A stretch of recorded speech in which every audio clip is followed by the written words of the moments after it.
Bonjour madame. Bonjour. Nous sommes chez vous, Oui. dans votre restaurant. Oui. Comment il s'appelle? C'est le restaurant Eli 241, mais en coupe, le restaurant 241. Alors, pouvez-vous nous dire plus sur vous? Oui. Votre parcours?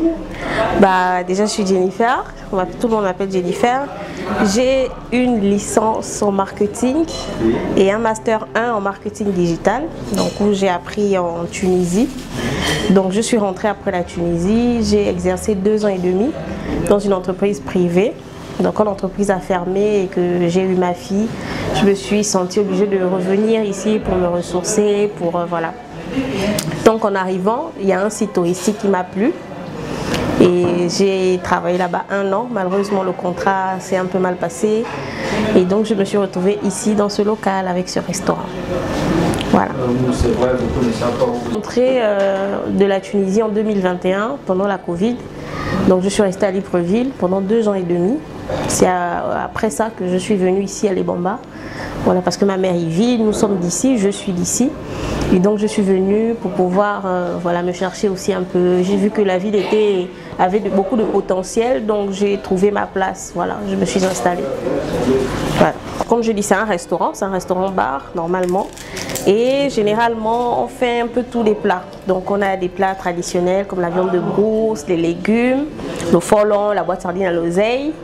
Mais on a aussi des plats pour les personnes qui viennent d'ailleurs. On a la queue, on a le ragoût, voilà, des plats un peu comme ça. Vraiment, on essaie de diversifier au quotidien les menus. Donc nos restaurants, et c'est fait quand même un petit nom. Chaque 1er mai ou 17 août, on reçoit des entreprises de la place qui viennent ici pour pouvoir manger. Et quelles sont les périodes de santé qu'il y a vraiment de l'engouement et des gens Vraiment, ce sont les périodes de fête. Et comme là, on est en période électorale, donc ce sont des moments où les gens viennent de Libreville, qui remplissent la ville. Et là, nous aussi, on profite à vraiment exercer notre activité. Voilà. Alors, Jennifer, oui. courage. Merci beaucoup. Et qu'est-ce que vous pouvez dire aux jeunes filles comme ceux qui vont regarder? Voilà, ce que je peux dire, c'est de ne pas s'enfermer dans une case parce que je ne suis pas enfermée. À part les diplômes que j'ai décidé de me lancer dans la cuisine parce que c'est ma passion. Et au travers de ça, je gagne bien ma vie. Je suis vraiment ouverte au niveau associatif, au niveau vraiment entrepreneurial. Vraiment, je suis ouverte à tout. Donc, de ne pas s'enfermer. Si vous savez qu'à Libreville, le terrain est saturé, en province, il y a beaucoup d'espace pour pouvoir exploiter voilà, le porc épic et le poisson. J'ai une spécialité que je fais avec le poisson. Vraiment, vous allez adorer. Les viandes, c'est avec des chasseurs. On a des contacts des chasseurs ou encore au marché très tôt le matin quand les voitures des villages arrivent. Et même là, ça reste compliqué parce qu'il y a beaucoup de concurrence. Il y a des gens qui veulent également vendre ailleurs. Mais sinon, c'est généralement avec les chasseurs directement. J'y tiens vraiment à la propriété, j'y tiens. Parce que c'est un espace où les gens mangent, donc on se doit de le garder propre. Et puis voilà quoi. Merci. Nous sommes contents. Déjà, nous sommes au niveau de Lebamba. Et on cherchait un coin à manger. On nous a orientés à l'Assemblée. Par grande surprise, on arrive, c'est une jeune Gabonaise qui prépare ici, qui fait la cuisine. Et pas n'importe quelle Gabonaise, une Gabonaise qui a fait l'école. Donc déjà, nous voulons amener tout cela, à encourager tous ceux-là qui ont fait l'école à ne pas qu'attendre le travail dans les bureaux, de se lancer dans l'entrepreneuriat et encourager également nos aînés qui ont déjà l'argent et qui ont le travail, d'éviter d'aller faire la queue, de manger chez les étrangers. Ce n'est pas la xénophobie, mais c'est juste qu'il faut nous encourager. Parce que si nous faisons le constat les uns et les autres, nous allons constater que dans nos restaurants, il est difficile de trouver un Malien, un Sénégalais, un Bénin, même un Camerounais. Mais sauf que dans les restaurants en question, nous trouvons tous les jours des Gabonais qui font la queue. Les Gabonais également savent préparer, alors mangeons Gabonais et encourageons-nous. Vous savez que le pays était complètement plongé dans un coma profond. Le pays a été pris en otage par des étrangers en complicité avec nous-mêmes.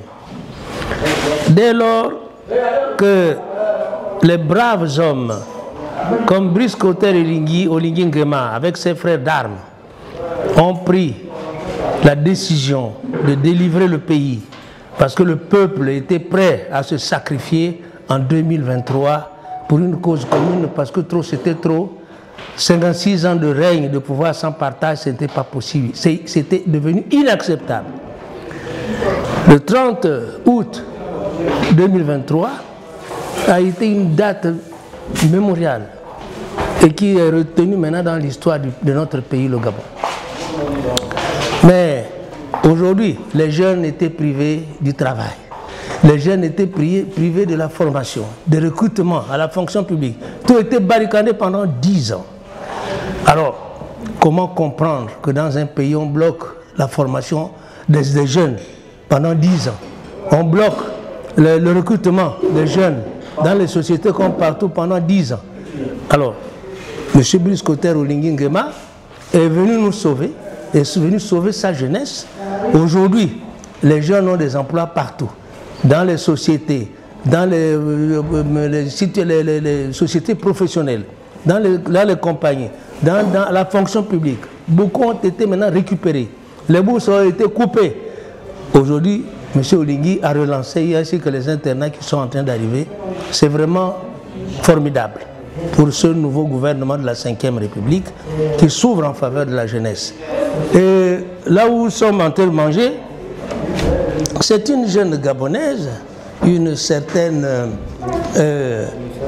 Jennifer, une jeune Jennifer avec son master, mais elle a abandonné là-bas, elle est venue faire de la restauration. C'est très encourageant pour la jeunesse d'aujourd'hui. J'invite tous les jeunes à faire comme elle et à créer des emplois, des petites entreprises pour être soutenues par l'État. Aujourd'hui, l'État est en train de les soutenir. J'encourage les femmes et les hommes à œuvrer pour remplacer ces étrangers qui sont en train de nous insulter partout. Parce que les Gabonais ne savent rien faire. Aujourd'hui, Olingi incite toute la jeunesse à s'impliquer, à prendre les métiers que les étrangers avaient occupés indirectement, sans le consentement des Gabonais. Donc, vraiment, la balle est lancée. J'encourage toute la jeunesse à s'y mettre pour occuper les fonctions au niveau de leur pays, prendre la chose en main pour un Gabon d'abord. Des actions menées par la jeunesse louvainoise. Je disais déjà en amont dans mes premières vidéos, président de l'association Les Bâtisseurs Louvainois, et nous nous prenons notamment pour des jeunes engagés. Et là, ici, nous sommes dans un restaurant. Elle vit ici, pas de complexe, un master 2. Elle a laissé tout en ville pour se contenter de la localité, donc du village. C'est pour dire que on peut se réaliser ici comme ailleurs. Alors le retour aux sources, aussi donner, redynamiser, n'est-ce pas, donner un peu du punch à ces jeunes femmes-là qui veulent se lancer, c'est d'encourager, c'est de se joindre, parce que l'action et l'objectif visé par l'association des bâtisseurs louvainois, ce n'est que dans le social, dans la création des PME, dans la convivialité et le vivre ensemble. Merci.